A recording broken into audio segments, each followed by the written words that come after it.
Tiap orang itu berbeda, tiap orang itu punya haknya untuk berpendapat ke orang-orang yang kita minoritas. Ya udah, mereka punya opininya juga masing-masing. Kita juga nggak bisa memaksa mencairkan apa yang udah ada di dalam kepalanya, yang udah dia bentuk dari masih kecil dengan keyakinan itu. Kita harus tetap menjadi orang yang bisa toleran. Walaupun orang yang kayak gitu ke kita, ya kita harus bisa tetap aku bisa tetap harus bisa toleran dan baik untuk mereka, karena percuma tuh kalau kita malah sama aja kayak dia, malah ngegas juga gitu, ya sama aja jatuhnya.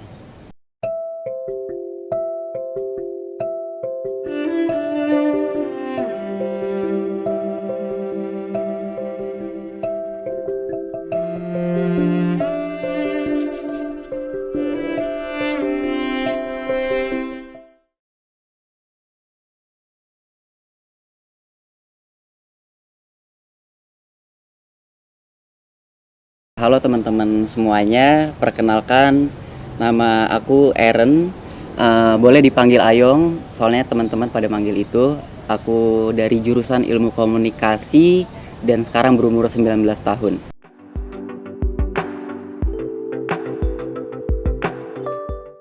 Oke, cerita singkatnya itu berawal dari SD sebenarnya. Dari SD itu emang udah suka mempertanyakan hal-hal aja. Eh, ini bener nggak sih kayak gini, bener nggak sih kayak gitu. Abis itu sampai beranjak ke SMA.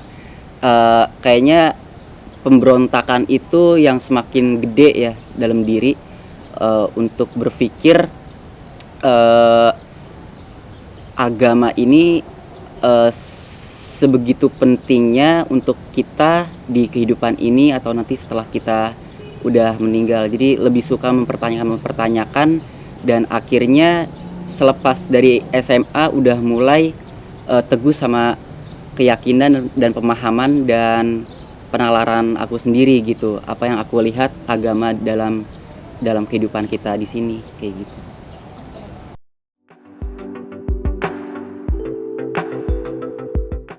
Oke, jadi sempet cerita juga gitu ke orang tua, ke bapak sama ke ibu.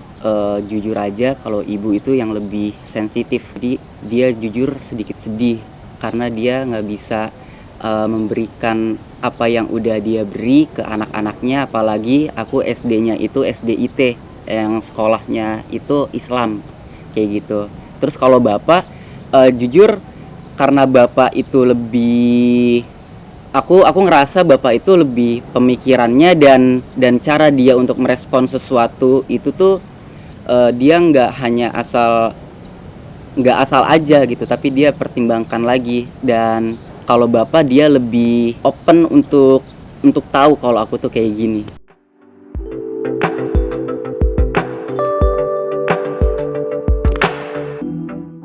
Jujur untuk masalah terima atau nggak terima atau agree disagree itu kurang tahu ya kalau orang tua. Tapi yang aku rasa sampai saat ini aku masih ngerasa disayang, masih ngerasa dicintai, masih ngerasa dirangkul. Kalau aku butuh sesuatu, aku masih bisa dikasih sama mereka sih untuk saat ini.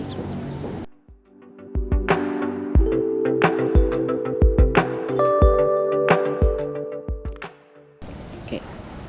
Eh, jadi ini sempet sempet ada perubahan perubahan apa persepsi gitu. Dulu tuh sempet suka, bukan kesel ya, tapi suka mempertanyakan orang yang beragama, kenapa orang yang beragama ini sangat meyakini apa yang dia pelajari, tetapi banyak juga apa yang dia pelajari, apa yang dia ketahui dalam agamanya, dia belum sama sekali paham dasarnya, mengapa, kenapa dia harus paham itu kayak gitu. Kadang kadang suka suka suka heran aja sama orang yang begitu. Tapi makin kesini karena yang udah namanya keyakinan, mau itu seaneh apapun, mau itu menyembah apapun, mau itu ceritanya mau bagaimana, kalau itu udah tentang keyakinan, tentang keimanan, sekarang aku mulai ngerasa itu udah bukan perihal fakta atau enggak fakta, karena itu yang mereka yakini. Jadi aku makin kesini, aku lebih bisa toleran sama orang-orang yang beragama pastinya ya. Apalagi aku juga punya teman, punya keluarga yang emang notabene ya orang yang punya keyakinan, punya iman. Dan aku makin kesini juga bergaul aja tuh fine-fine aja, biasa-biasa aja. Soalnya aku dari kecil juga udah emang udah sama mereka kayak gitu.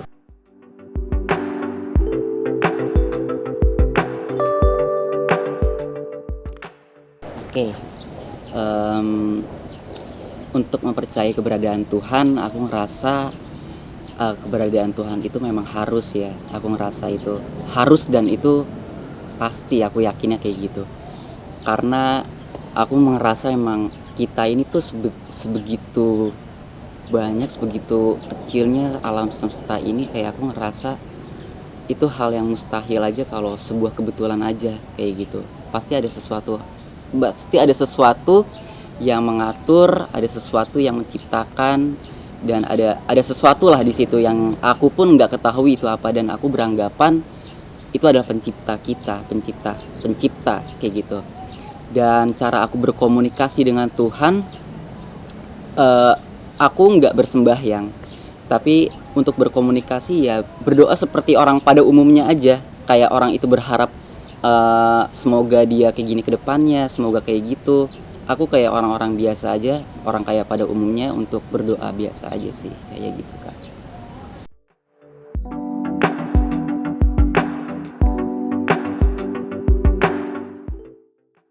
Kebetulan aku juga emang yang mempercayai setelah kematian itu emang ada surga dan neraka. Kenapa aku yakin juga surga dan neraka itu ada, dan aku ngerasa itu harus ada? Karena itu sebagai pertanggungjawaban atas perilaku dan perbuatan manusia di muka bumi ini.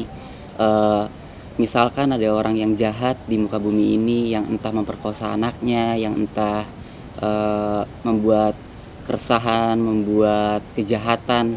Kalau dia setelah kematian dia nggak dipertanggungjawabkan, nggak mendapatkan apa-apa, terus ditambah di dunianya dia nggak dipenjara, apakah itu adil untuk kita semua gitu kan? Aku rasa itu, kita sebagai manusia untuk mendengar itu, kayaknya aku merasa itu kurang adil. Eh, jadi apa gunanya kita berbuat baik kalau kita yang berbuat jahat aja nggak masuk neraka kayak gitu kan? Jadi aku naruh pandangan surga dan neraka ini nggak hanya untuk kita bisa melakukan menjadi manusia yang lebih baik di muka bumi, tetapi itu juga ngebuat aku, ya itu memang ada gitu. Mau itu ada atau enggak, ya kita harus menjadi manusia yang lebih baik lagi, eh, berbuat baik, berperilaku baik sesama di muka bumi ini, kayak gitu sih Kak.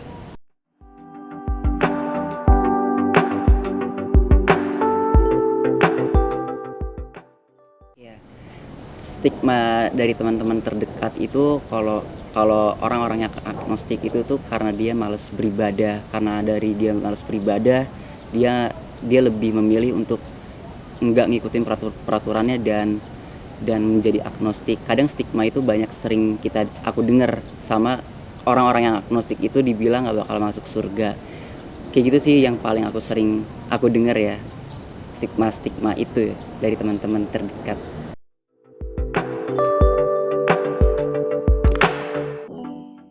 Sebenarnya aku sebagai orang agnostik juga belum tahu apakah aku sebagai agnostik itu salah dan benar. Jadi aku juga nggak bisa menyalahkan apa yang mereka pikir salah tentang agnostik. Biarkan itu pikiran mereka sendiri. Tetapi yang perlu untuk diketahui, orang-orang yang untuk ngecap orang agnostik itu harus tahu dulu arti agnostik itu apa, dan setelah itu baru bisa mengobrol atau juga bisa bertukar pikiran dengan orang yang seperti aku atau juga agnostik yang minoritas. Jadi aku lebih, pandangan aku untuk orang-orang yang seperti itu, uh, cobalah kita untuk saling bertukar pikiran, saling bisa bisa memahami satu sama lain, dan toleransi itu yang sangat penting. Karena kita itu walaupun kita berbeda-beda, yang indah itu adalah toleransinya di sini, yang dimana bisa menghargai perbedaan, yaitu dari segi keyakinannya.